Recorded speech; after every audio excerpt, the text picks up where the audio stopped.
que não são três deuses, é apenas um Deus, exatamente iguais em todos os sentidos, somente com funções diferentes para completar um ao outro. Então, o versículo 1 de Gênesis, no princípio só existia isso, só Deus e si mesmo. Então ele criou os céus e a terra. Quando a Bíblia diz que Deus criou os céus, está dizendo que ele criou a atmosfera, é isso? Primeiro céu, a atmosfera que está acima de nós, nuvens. Deus criou o universo, o espaço sideral, e Deus criou a sua habitação, certo? Que é a extremidade do céu. Então Deus fez os céus, certo? Porque o céu, o apóstolo Paulo viu em 2 Coríntios 12, pelo menos 3, não é? Ele foi levado até o terceiro céu. Então tem o céu da atmosfera, não é isso? O céu que nós vemos olho nu. Tem o céu espaço sideral, que é o céu aonde nós já não contemplamos olho nu, conseguimos ver à noite as estrelas e alguns planetas, e o céu onde Deus está, que esse realmente é espiritual, não pode ser alcançado por mais alto que o homem se chegue. E Deus criou também o que? A terra. E a terra, ela é criada com um propósito diferenciado. Por exemplo, nessa terra, provavelmente, já habitavam alguns animais, como por exemplo os dinossauros. Os dinossauros não podem ter vivido no tempo de Adão e Eva, não é verdade? Porque senão a morte deles deveria ser há 6.000 anos atrás, com a entrada do pecado. Se a morte dele fosse há 6.000 anos atrás deles, nós não teríamos, pelo teste do carbono, ossos de dinossauros antiguíssimos, não é isso? De milhares de anos, nós não teríamos. Então é um choque da ciência e da fé sem solução, se você não entender que essa terra foi criada no primeiro momento, onde havia seres muito grandes. E se a gente pensa, por que seres muito grandes? Porque os habitantes da terra eram muito grandes. Quem eram os habitantes da terra? Lúcifer, a expressão da glória de Deus, o querubim ungido que andava sobre pedras afogueadas, ou seja, sobre o planeta, sobre os vulcões, né? Então havia, e ele tinha com ele, sob o seu comando, a terça parte dos anjos do céu. Ele era o ser musical. Disse que a música começou quando Lúcifer foi criado, né? Lúcifer, de dentro dele saía música. Ele não falava, ele cantava, ele adorava. Ele foi criado como o maior ser depois de Deus, da Trindade. Ele era o ser de maior beleza, de maior complexidade. Não havia nenhum anjo no céu que igualasse a sua beleza, a sua grandeza e a sua autoridade. Fala, pastor. Aquele escritor do livro O Plano Divino através do Século, então ele tem até um mapa, né, traçando os mundos, foram criadas essas dispensações através do século. Ele diz que esse primeiro versículo aí do capítulo 1, no princípio criou Deus os céus e a terra. Então é até aí mesmo. Aí há uma lacuna, milhões de anos. E aí depois começa o segundo capítulo. Exatamente. Então você vai confrontar a ciência e vai ficar completamente desprovido de argumentações, se você entender que dinossauros, que é uma prova fatídica, dinossauro existiu. Os seus ossos estão em qualquer museu que você for, não é verdade? E é fato que eles não existiram há 6, 7, 8, 9, 10 mil anos. São milhares, milhões de anos. É fato, a ciência prova isso com fatalidade. E como você então agregar isso à fé? Porque a fé legítima e a ciência legítima, elas se encontram e se provam, não é verdade? Só se a ciência estiver contaminada pelo ceticismo ou a fé contaminada pela ignorância, que elas não vão se encontrar, fora disso elas vão se encontrar. Então, havia um mundo em que aqui, uma terra que não era parecida com essa, né? A Bíblia fala dos seres do Éden andando sobre pedras afogueadas. Então não era esse mundo verde, essa natureza verde como nós conhecemos, mas era um mundo específico aonde o próprio Lúcifer ele recebeu de presente para governar, para exercer a autoridade. A autoridade foi dada por Deus. Foi tanta autoridade, não é? Foi tanto poder, tantos súditos, porque os anjos de Deus, uma terça parte, eram comandados por ele, que o coração dele, mas ele tinha uma árvore. Qual era a árvore do bem e do mal dele? Reconhecer o Altíssimo como Senhor. Jamais desejar, pelo menos no coração, ser igual ao Altíssimo, né?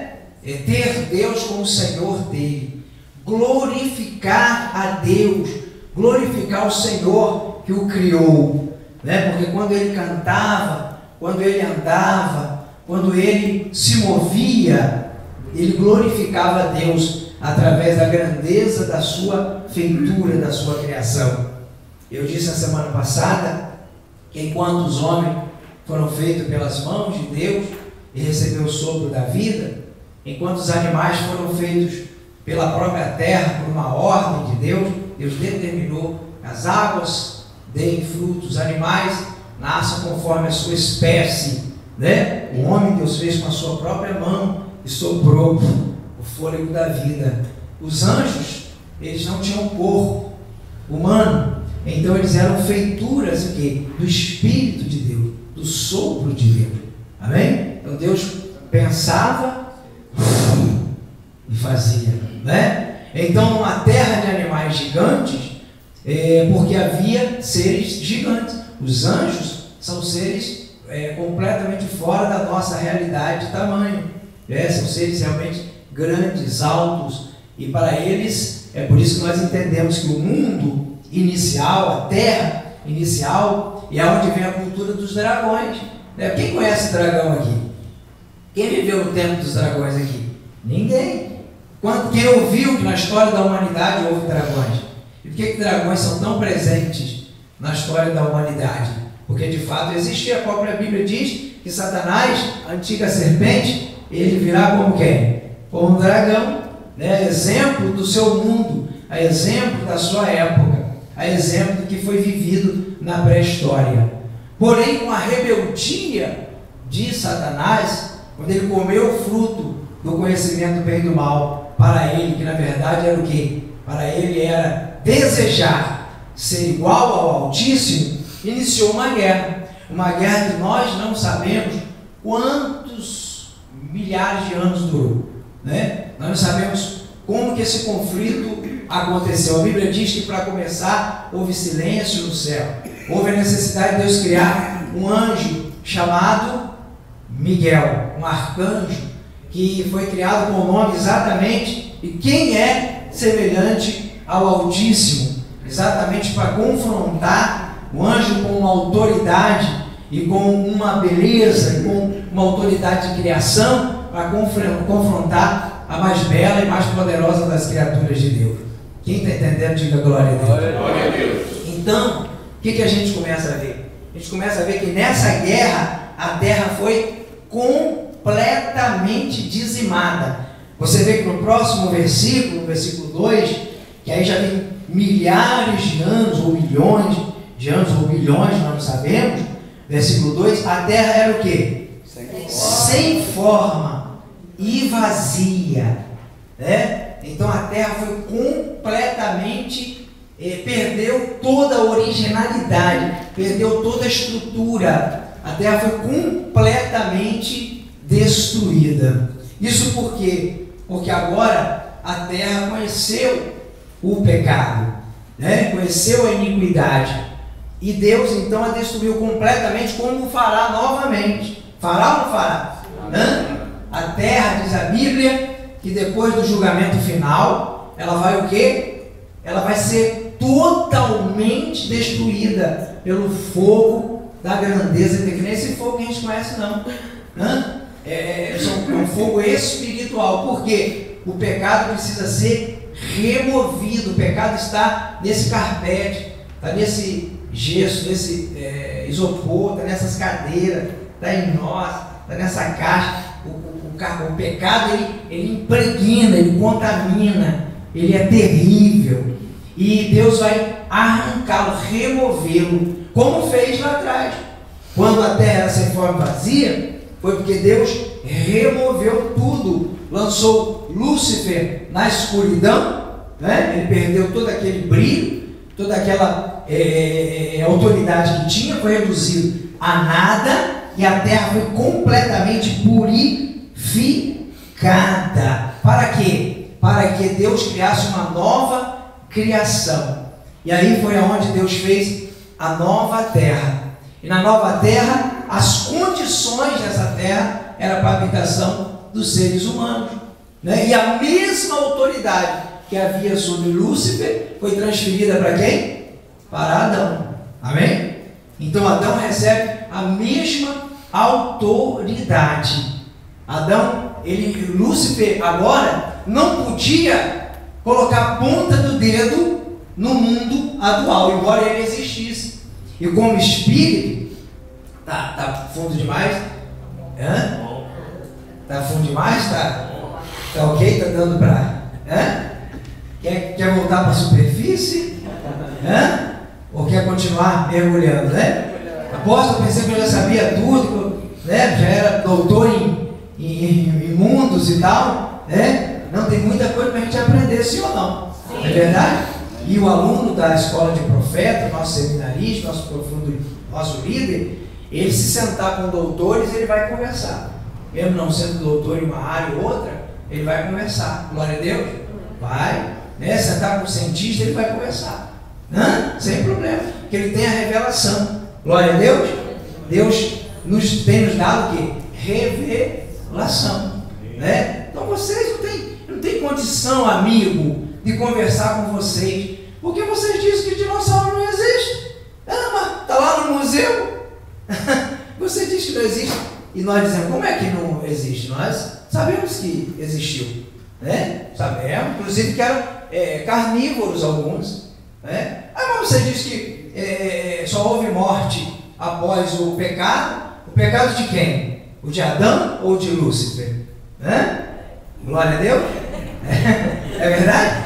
Qual você quer dizer de qual? Desse segundo mundo ou do mundo pré-histórico? Não é verdade? É fora ou não é fora? Então, se no primeiro mundo eles não eram carnívoros até Lúcifer pecar. Mas Lúcifer pecou e eles viraram carnívoros? Porque nós não sabemos quanto tempo durou essa batalha. Na verdade, foram milhares de anos. Nós sabemos que quando o pecado entrou, eles ficaram violentos e tiveram que ser o quê? Exterminados. Só se sabe deles aquilo que é osso e aquilo que é lenda. E essa lenda a gente sabe que é um transporte que o próprio Lúcifer trouxe de conhecimento, né? E onde os satanistas receberam e divulgam, porque eles servem aos dragões até hoje, né? Os animais do templo de Lúcifer são exatamente pregados e adorados por eles até hoje. No entanto, o entendimento do povo de Deus é pleno, porque se Deus deu revelação a Moisés, Moisés não viu nada disso, escreveu tudo isso. Como é que pode um negócio desse? Moisés não estava lá? Quem escreveu o Gênesis? Foi Moisés. Olha isso que coisa. Olha que coisa extraordinária. Moisés escreveu letra por letra. Moisés não estava lá nem falar direito. Moisés estava conseguindo falar mais. Não é verdade? Porque perdeu completamente a capacidade de príncipe teólogo do Egito, e Deus, então, depois que tirou tudo dele, todo o conhecimento humano, Deus deu a ele essas revelações extraordinárias. É verdade que Moisés teve 2 vezes, pelo menos, no Monte Sinai, e em 2 delas, as principais vezes, em jejum, 80 dias, né? E sem comer e sem beber, né? Então, realmente, revelações muito grandes são ativadas sobre a mente de um homem como esse. Então, Gênesis 1, no princípio, criou Deus céus, 3 céus pelo menos. Acima disso, nós não temos mais conhecimento bíblico. Paulo para no 3º, né? Como Paulo diz, até pode ser que existam outras dimensões e questões que nós não devemos discutir, que a Bíblia não fornece condições para isso. E a terra, não a terra que nós conhecemos hoje, uma outra terra de pedras afogueadas, onde os vegetais não predominavam, não é? Era predominado exatamente, até porque não eram homens que habitavam, eram espíritos que habitavam, anjos, Lúcifer, e um comando de pelo menos 30% de toda a população do céu. E Deus então dá toda essa glória, todo esse poder a um só anjo, e exige dele adoração, fidelidade, lealdade, aliança. E se ele quebrasse isso, seria a pior de todas as criaturas que existiria. E isso aconteceu. Ele quebrou, desejou ser como Deus. Você imagina que todos aqueles anjos inteligentes, você sabe que o anjo tem mais inteligência em 1 hora do que aprende 1 hora, que o homem demora a vida inteira, não é verdade? Porque a mente dele desatada é do homem, hoje no pecado, é limitada. Então nós não temos condição de ler um livro em 1 hora, né? Nós somos limitados. Os anjos são altamente inteligentes. E imagina como eles iam seguir a um líder que não tinha chance, né? Eles tinham certeza que Lúcifer iria tomar, iria se posicionar nas alturas. Lúcifer não desejou ser maior que Deus, ele sabia que isso era impossível, mas ele destituir a Deus, arrancar Deus do trono e sentar no lugar de Deus era impossível. Mas ele imaginava que ele podia ser semelhante, ele podia oferecer uma oposição e continuar com toda a sua glória, com toda a sua autoridade, com toda a sua beleza, com toda a sua grandeza, com todo o planeta e outros planetas a serem conquistados, e outros espaços a serem conquistados. Mas ele não previu que Deus arrancaria, que o que fazia ele ser daquela forma era o quê? Era a presença de Deus. Quando Deus saísse dele, ele iria se transformar na pior de todas as criaturas, na mais horrorosa, na mais feia, que faz com que os homens tenham medo dele. Então, quando nós estamos com Deus, nós jamais podemos reivindicar a glória para nós, amém? Porque se Deus sair, nós se transformamos nas piores de todas as criaturas. Glória a Deus. Fala, meu filho. Não seria de repente essa a primeira aliança do Senhor? É verdade, dentro do primeiro mundo, essa foi uma aliança extraordinária. Não foi a primeira, porque já existia uma aliança muito maior, eterna, Pai, o Filho e o Espírito Santo. Uma aliança que jamais foi quebrada, jamais será quebrada. Uma aliança perfeita, que dura de eternidade a eternidade, é renovada sempre, né? O Pai, o Espírito Santo, ele vive na terra. Ele diz: olha, eu estou aqui apenas para apontar para o Filho, para apontar para Jesus.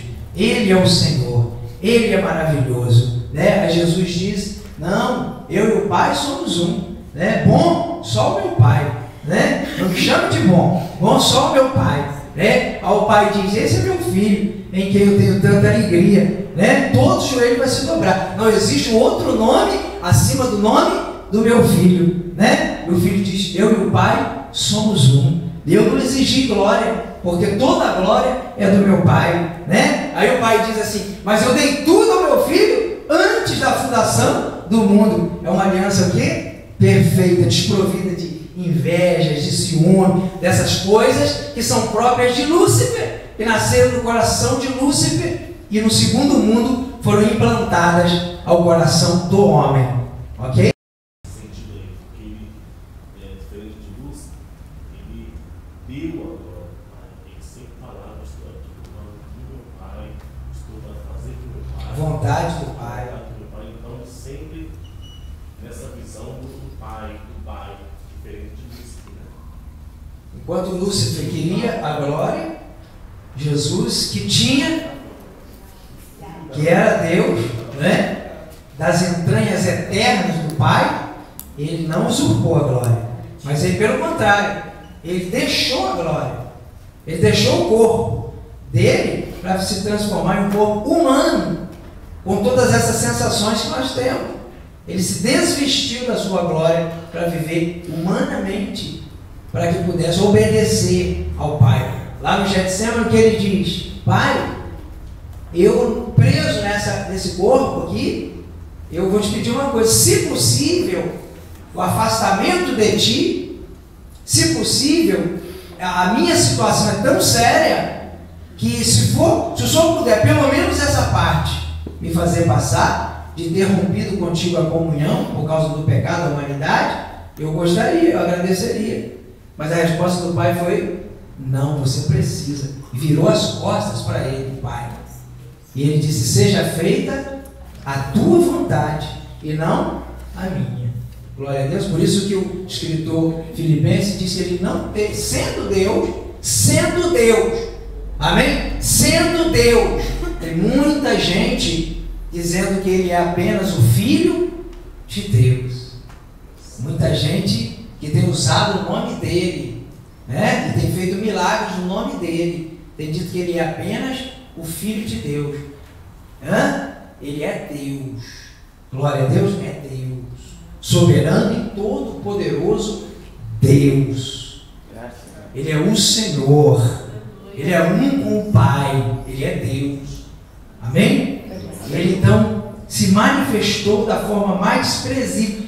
Tão desprezível que as pessoas não viam beleza alguma nele, né? Não tinha beleza nenhuma. Era um homem comum, um homem de dores, pele queimada, nada de olhinho verde, cabelinho compridinho, barbinha feitinha, aquela coisinha homossexual que a gente vê na televisão, não, né? Não, ele era o quê? Um judeu legítimo, né? Cabelo curto, barbas um pouco maiores, por fazer, né? Porque grandes, né? Pele queimada do sol, não é isso? Né? Os pés grossos do deserto, de caminhar, né? Roupas, embora nobres que ele usava, rasgaram as vestes dele para lançar sorte, e ficaram com a túnica que era valiosa, né? Mas ele andava empoeirado no deserto, então não tinha nenhuma beleza. Diz o Isaías que beleza alguma havia para que o desejássemos.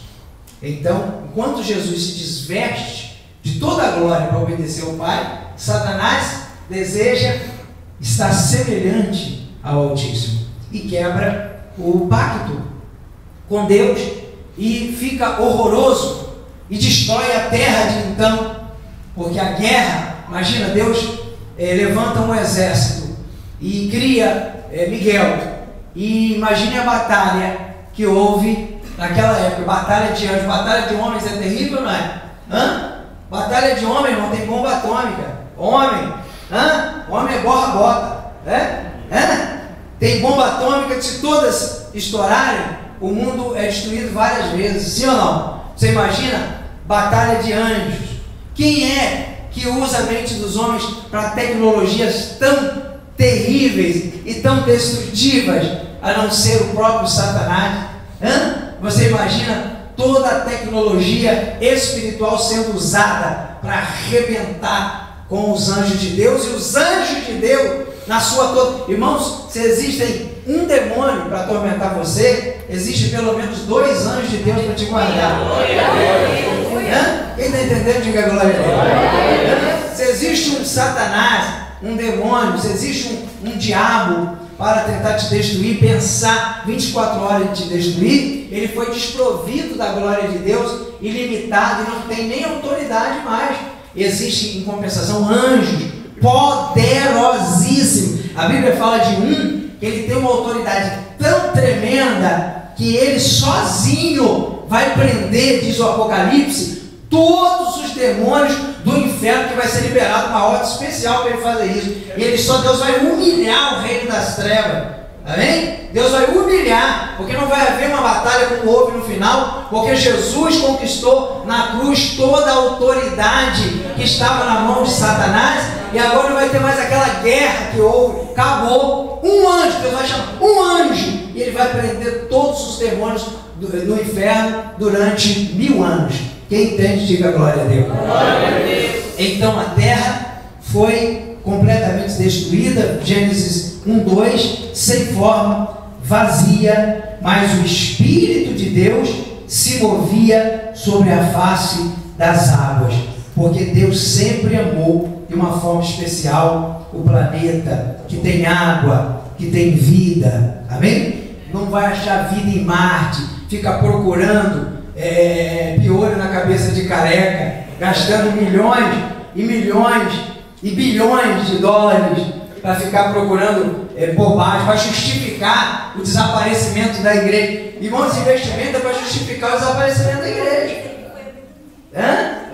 Para dizer que os homens, seres de outros planetas, é que levaram pessoas que tinham o mesmo gene, através da mesma fé. Por isso que eles se identificavam na mesma fé, que eles tinham uma ligação atômica e tal. E esses foram conversa fiada para justificar que um povo desapareceu e não tem justificativa, não tem explicação. Não é verdade? Então ficar em crente, acreditando em seres de outros planetas e ensinando os filhos a fazer bonequinho com anteninha, não é verdade? Completamente fora, não é isso? Perdido, mais por fora que caroço de caju, não é verdade? Mas Deus amava esse planeta, porque esse planeta, ele teria o homem. E a Bíblia diz então no verso 3, que Deus começou a fazer todas as coisas. E é interessante que Deus dizia, haja luz, e houve o quê? Luz. E viu Deus que a luz era o quê? Boa, e fez separação entre luz e trevas. E Deus chamou a luz de dia e as trevas de noite. Engraçado que não tinha o sol, não tinha a lua ainda, né? Então já existia dia. Deus já contava os dias, né? Só que os dias não eram como nós contamos, de 24 horas, não é isso? Então, lá em Salmo 90, versículo de número 4, Salmo 90, verso 4, porque 1000 anos são aos teus olhos como o dia de ontem que passou e como a vigília da noite. Então, para Deus, 1000 anos é como um dia de ontem que passou. Que Deus é esse, hein, irmão?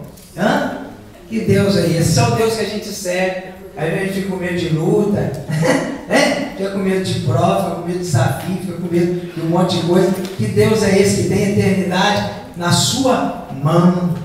Glória a Deus. Quando a gente mergulha em conhecer o nosso Deus, a nossa vida, ela pode mudar completamente. O ar-condicionado não dá para ligar, não? Bispo, o ar ninguém ligou? Alguém, com certeza alguém sabe, né? Isso, tá quente? Não, só eu aqui? Não. Tá quente, né? O ar desligado aí. Glória a Deus, veio muito de água, ali ficou esperto, ele levantou ali, subiu a posição. Aquela passagem que Jesus fala que viu o Lúcifer caindo do céu. Viu ele cair do céu? O Lúcifer está onde? Mas Lúcifer está onde hoje? Onde é o lugar da habitação dele? Não. Lúcifer não está no inferno. Lúcifer está no céu. É onde ele ficou o trono dele. Na atmosfera. Está na atmosfera, não no céu onde está Deus. Nas regiões celestiais. O apóstolo Paulo ensinava o que? Em Efésios, capítulo 6. Que a nossa guerra não é contra carne e sangue, mas contra principados, potestades que habitam aonde? No inferno? Nas regiões celestiais. Então o que Jesus falou que viu Lúcifer caindo como um raio? Os discípulos foram pregar o evangelho em uma determinada região e eles voltaram felizes, né? Porque eles expulsaram, botaram a capetada para correr, mandaram os enfermos, os paralíticos andar, cego ver, mudo falar. Eles voltaram empolgados, voltaram felizes. Senhor, o que o Senhor faz, a gente faz também. E os demônios vieram, a gente botou eles com a mão amarrada para trás, e a gente pintou a sapequeira e botou tudo para correr, e mandava em bando, e foi extraordinário. Ficaram tudo felizes. Jesus falou: ó, fica ligado, porque mais importante que isso é vocês terem caráter, para que o nome de vocês seja escrito no livro da vida. Deixa eu avisar uma coisa para vocês. Eu via Satanás descer do céu, da região celestial, como um raio. E o que aconteceu depois de toda essa vitória?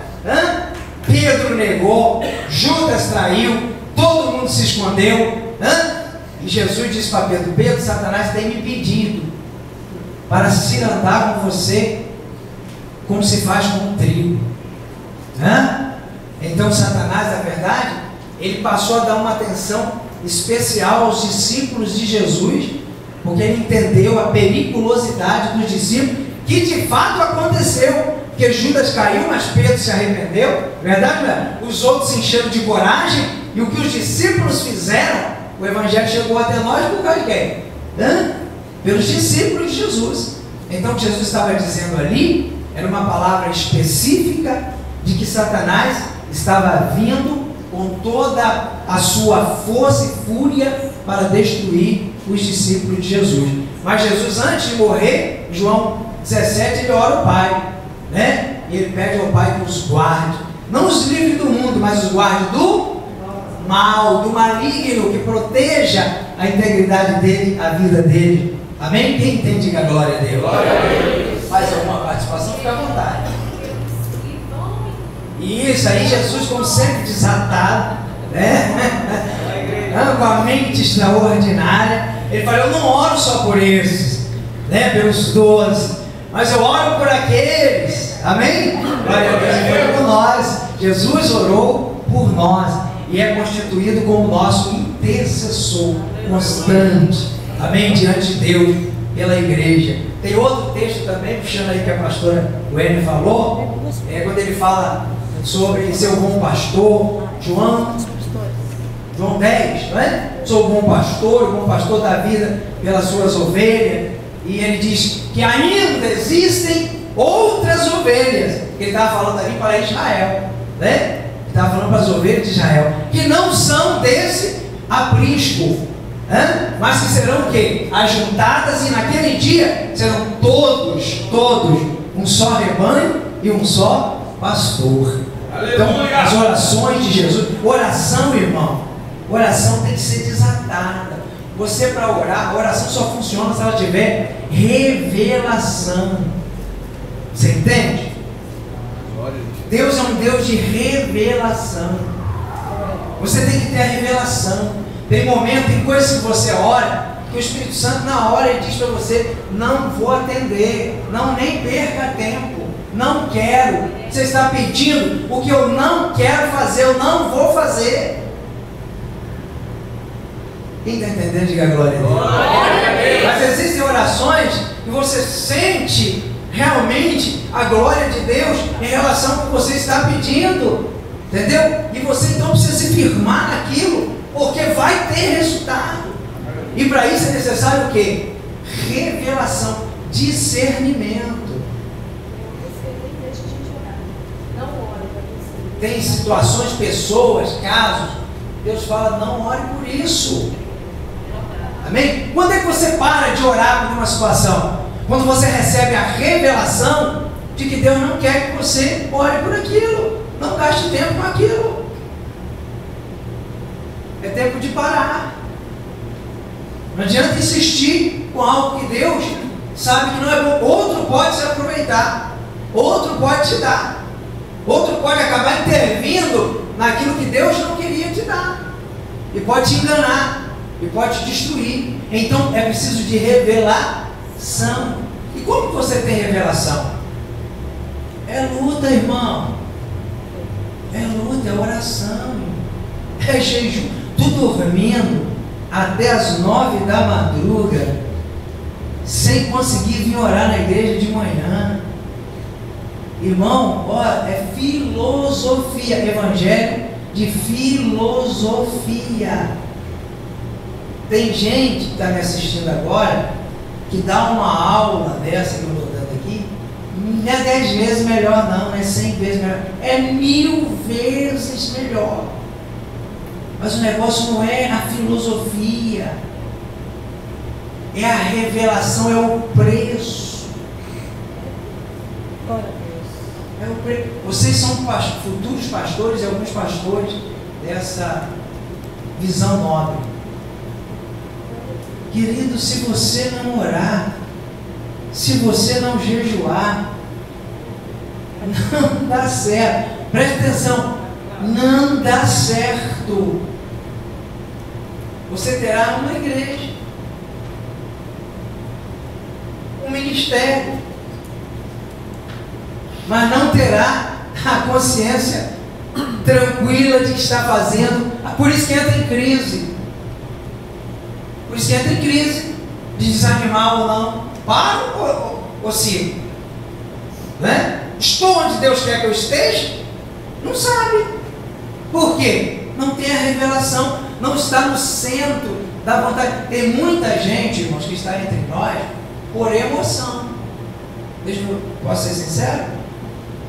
Emoção. Vai chegar uma hora que ele vai, ou a emoção vai abalar, porque a emoção abala, sim ou não? Emoção, uma hora você quer uma coisa, outra hora você quer, uma hora você quer água, outra hora você quer café. Emoção muda, fluida, altera. Tem muita gente tomando atitudes ministeriais e espirituais baseados em emoções. Eu sei aqui que tem pastores que não vieram a oração hoje, um dia, pela manhã. Sabe por quê?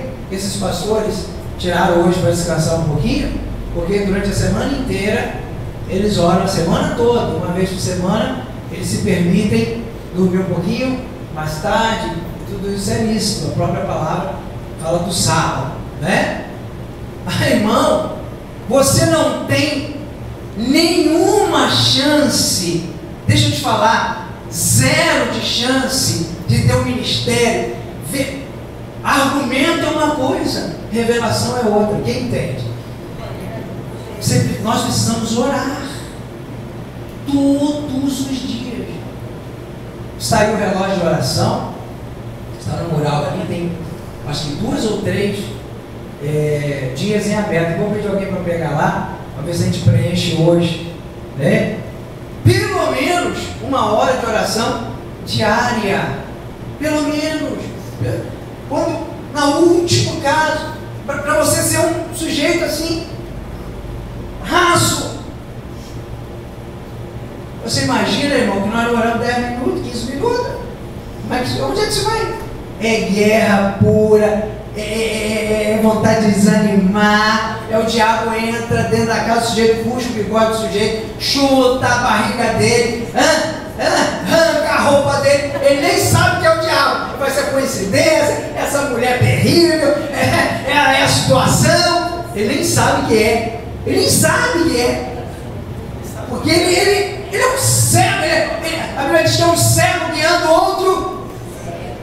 Quando eu ouço essa palavra, quando eu leio essa palavra na Bíblia, um cego guiando outro cego, eu me reporto para os nossos pastores, irmão. Gente que não ora ensinando os outros a orar. Gente que não lê a Bíblia ensinando os outros a ler. Dizendo para os outros fazer. Jesus falou aos fariseus aquilo que ele mesmo não faz. E se não obedecer aquilo que não obedece, pode ou não pode? Isso só pode ser mudado se você tiver revelação. E você só tem revelação quando você realmente jejua e ora, e através da Bíblia. A revelação é a palavra. Você vai ter a revelação pela palavra. Agora, para você entender, tem gente que nem sabe. Alguém já falou com você que ele não consegue ler a Bíblia? Alguém já falou com você? Ele lê gibi, ele lê Veja, entende fantasticamente assuntos políticos, assuntos. Isso é incompreensível, ele tem que comprar atualizada e corrigida nos dias de hoje. Ele não consegue entender e dá sono e tal, e bola, e bota o óculos, embaralha a vida, é uma luta. É verdade ou não é? Porque sem oração, sem jejum, ele não vai romper. E se ler, fica mais incrédulo do que quem não lê. É forte ou não é forte? Porque não compreende, lê humanamente falando. Precisa de revelação. Então deixa eu te dar um recado. Você que Deus tem chamado para ser um líder, um pastor, uma pastora, que vai liderar um rebanho. Você trate de providenciar sua vida de oração rápida. Glória a Deus, rápido. Fique bravo com você mesmo. Se indigna. Se indigna. Não, você é pastor que já tem a sua igreja, vá para a sua igreja orar. Não, mas eu oro em casa, eu pego a minha almofada, eu jogo ela assim no chão, jogo o cobertor. Orar em casa dentro do quarto é bom. Jesus inclusive ensinou, sim ou não? Orar no monte, Jesus orava. Amém? Vai ser um lugar que você precisa orar e guerrear. É na igreja, o seu campo de batalha, aqui que você expulsa os demônios, aqui que você prega a palavra, vá para a igreja. Pastores auxiliares nunca deixarão de ser auxiliares, se não orarem e tiverem disposição. Vocês que não são pastores jamais serão, segundo o coração de Deus, se não orarem e jejuarem e buscarem poderosamente a presença de Deus. Glória a Deus. Quem entendeu, diga aleluia. Aleluia. Deus grandioso. Fala, pastora Penha. Uma certa vez no Cachoeiro, eu estava com uma família que morava perto de nós, ali, e pedi oração, pedi uma mulher doente. Eu fui fazer uma campanha lá, de um mês. Fiz a campanha. Quando eu terminei aquela campanha, aquele mês, eu fiz apelo para esse, a mulher se fez Jesus e tudo. E na hora, no último dia da campanha, o Senhor me tirou disposto daquela casa, dizendo para mim assim: nunca mais você ora nessa casa, nunca mais você ora nessa casa. Eu fui até no portão do Toninho, vi que ia entrar ali, vai falando, o Senhor falando comigo: nunca Deus mais nessa casa. E nunca mais eles me pediram oração. Porque Jesus uma vez ele falou para os discípulos, ensinou os discípulos o seguinte: dependendo da casa, da situação da casa, vocês vão perceber, um dos sinais é a rejeição do Evangelho. Sai, sacode os pés. Jesus não está falando de toda a casa. Não, tem muita gente que gosta de distorcer a coisa para criar problema. Verdade não? Para criar problema. A Bíblia diz: não fica bate-papo com esses obreiros, não, o negócio deles é só criar problema. Jesus sabia o que estava falando, qual o endereço que estava dando.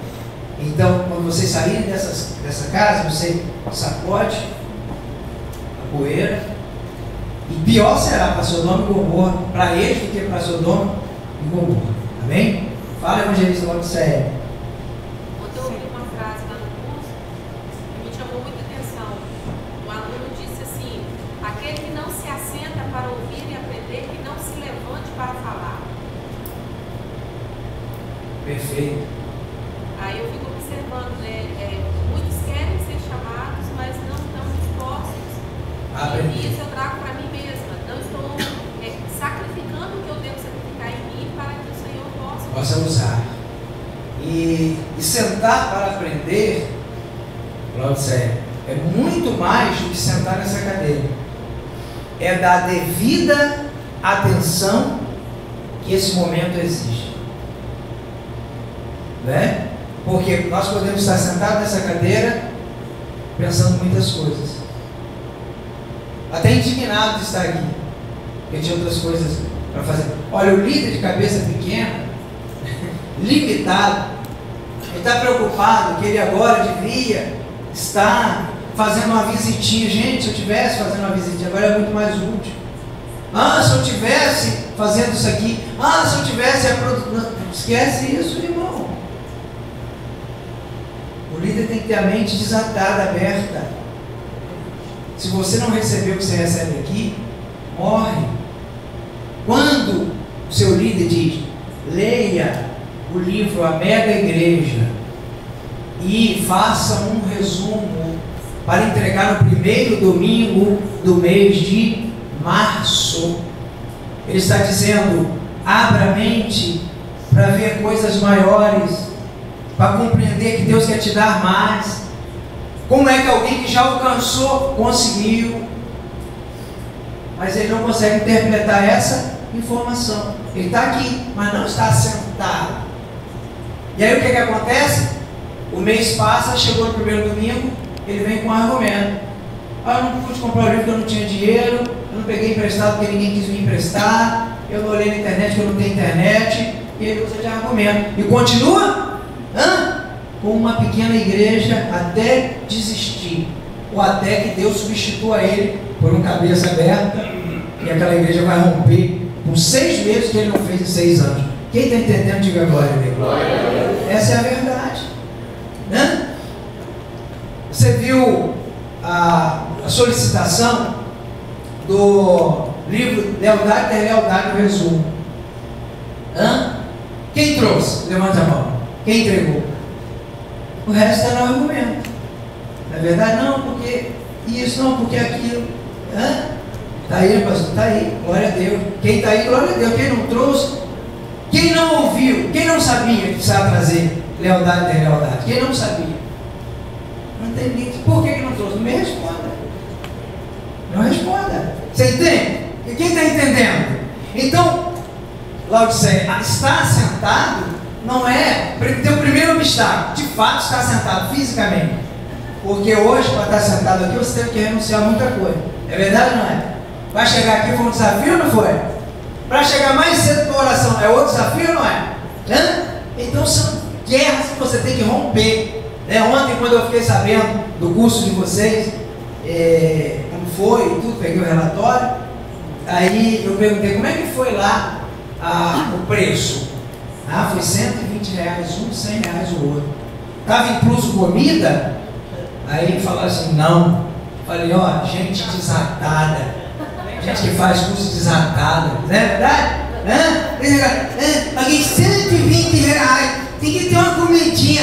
Tem que ter comidinha. Você tem que ter dinheiro para ir no restaurante e comer na hora do intervalo. E se não tem, indignar-se. E dizer, Senhor, hoje eu estou dando meu sangue. Eu estou sem comida. Mas eu vou fazer cursos desses. Eu vou sair daqui, vou comer e vou pagar para quem não tem para comer. Então são cursos que desatam a gente, que tira daquela miséria, não é verdade? É que eu não posso comprar um livrinho, é que eu não posso pegar emprestado para me humilhar, eu entrar na internet, não tenho internet, eu não tenho tempo. Tem, você não deu, é prioridade. Tempo, ter vontade. Você não priorizou. Quem está entendendo, diga glória a Deus. A mente vai abrir? Irmão, vai demorar um tempo a abrir. E esse tempo pode ser um tempo que você não consiga recuperar, porque Jesus está o quê? Voltando. Glória a Deus. Deus quer te desatar hoje. Deus quer te desatar agora. Que Deus é esse, Apolo? É esse Deus que eu estou falando aqui, que fez o céu e a terra e que vive de eternidade a eternidade, e que seus argumentos para mim, às vezes, faz até eu chorar. Para ele, não faz a mínima diferença. Porque você sem Deus, eu sem Deus, o que a gente é?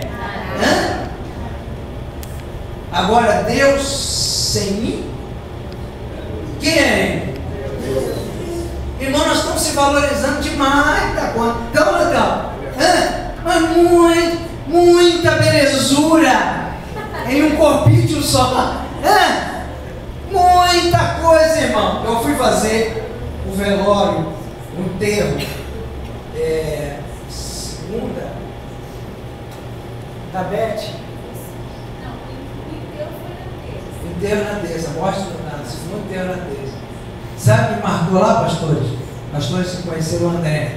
Quem conheceu o André? Qual a imagem que a gente tem do André? Fala aí pra mim, fala aí. Quem conheceu o André? Uma palavra. Defina uma palavra do André. Uma palavra. A sensação que ele está presente. Sensação de presença. Guerreiro. Hã? Aliança, discípulo. Não é verdade? Um homem que faz falta até hoje. Sabe quantos anos tem que ele morreu? 4 anos. O André faz falta, não faz falta. Quando eu passo, chego aqui na igreja, eu vejo uma situação, uma coisa fora do lugar, e falo, meu Deus, se o André estivesse aqui, isso não estava acontecendo. André tivesse, duvido, se o André estivesse aqui, essa lâmpada tinha ficado sem ligar, que esse ar-condicionado tinha ficado sem ligar, sem desligar. Jamais, se o André estivesse aqui, mas o André não está aqui. O André se foi.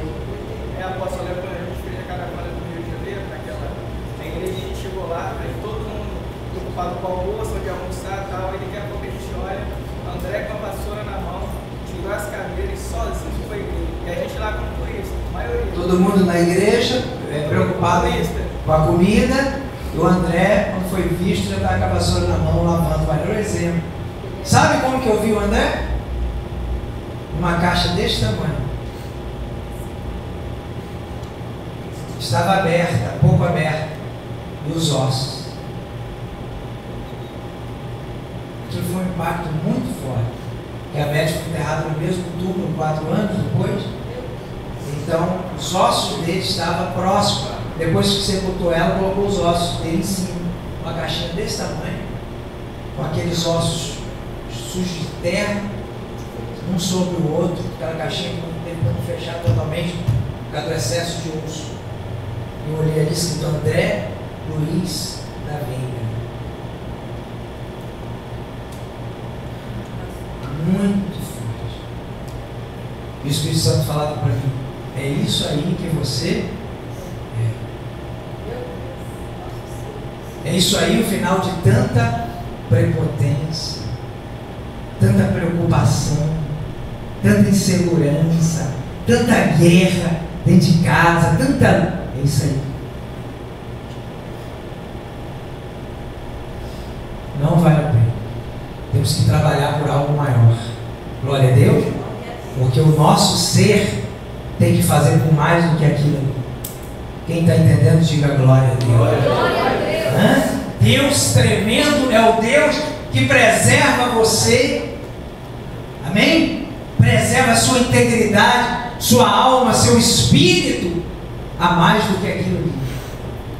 E que aqueles ossos ali que não valem nada.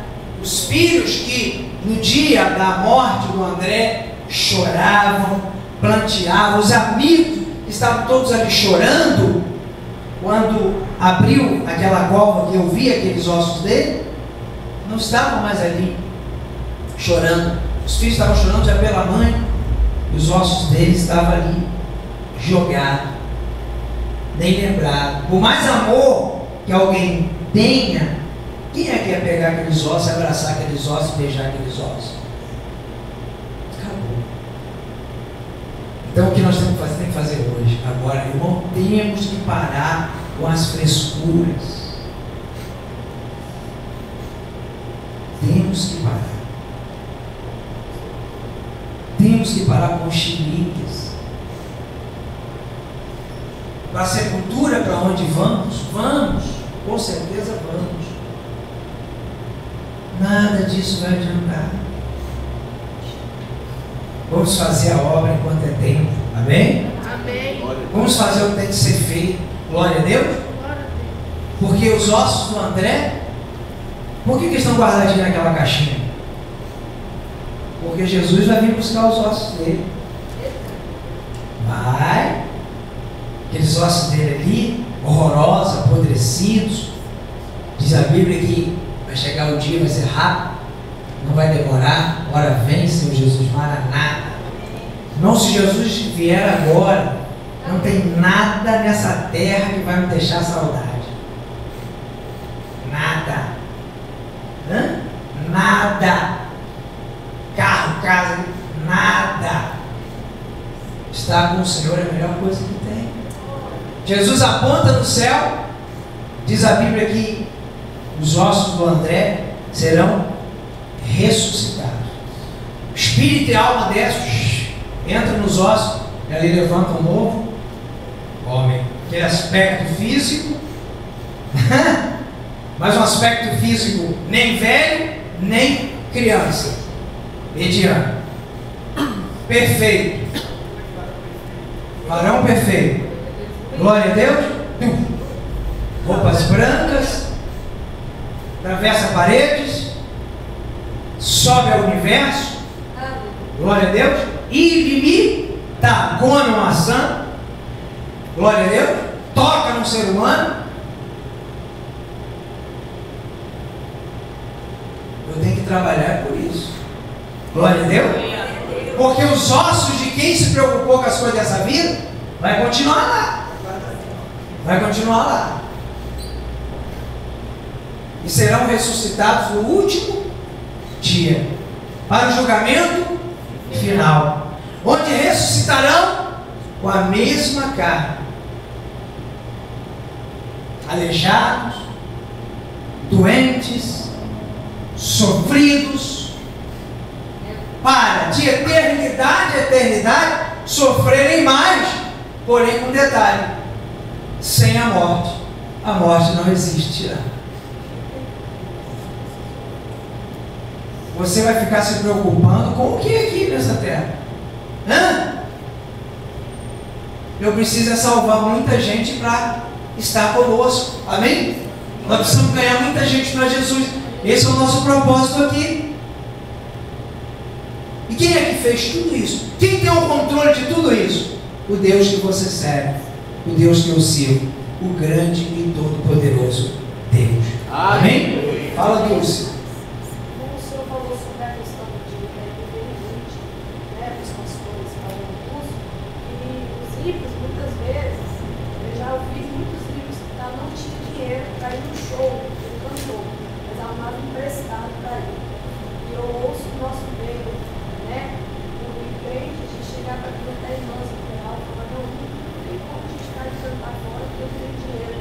Então, às vezes, nós colocamos impedimento a fazer a obra do Senhor, enquanto o livro, para as coisas do mundo, eles arrumam bem emprestado. Por que nós não podemos arrumar? Mas é claro, Dulce, é claro. Por quê? Por quê? Porque a alma cretina, cheia de argumento, não é verdade? Cheia de enrolação, cheio de blá blá blá, cheio de conversa fiada, assim, baile, mulherada, homarada, cervejada, maravilha, maconhada, maravilha. O corpo chega a treme, adultério, fornicação. E chega a mulher dos outros, o homem dos outros, beba, dançar, rolar, beber, maravilha. A noite toda, corta Vira o dia. Vira o dia, corta no forró mesmo, e manda ver, e rasta pé, rasta cara no chão, 4 dias de carnaval, madrugada e tal, toda sexta-feira. Esse dia não falou, quem foi? Eduardo trabalhava de 7 da manhã às 6 da tarde, às 9 da noite, e saía, ia para casa, tomava um banho, ia para farra. E aí quando era 5 horas da manhã, chegava, droga, mulherada, ia dormir, dormia 2 horinhas, trabalho de novo, e assim rodava semana em semana. Agora é pastor. E aí? Coração, não. Muito cedo. Quem é que tá falando? Aquela almazinha, irmão. É verdade ou não é? Sim ou não? Acabava um carnaval endividado com o próximo. Não é verdade? Pensando naquelas roupas horrorosas, aquelas coisas terríveis, não é verdade? E resultado, hoje, para fazer investimento na obra de Deus, não gastava de cigarro. Se ele desse, se ele ofertasse, ele gastava de cigarro. Se ele entregasse para uma missão, ele gastava de cerveja. Não tínhamos problemas na obra missionária da igreja, não é verdade? Mas agora é crente, irmão. Agora é pastor, não é verdade? E aí o que o sujeito faz? Fica imprudente, fica relaxado. né? Fica descansado. E o diabo pega e arrebenta o sujeito. Mas afinal de contas não tem problema. Eu sou pastor, não é verdade? Eu sou salvo mesmo, né?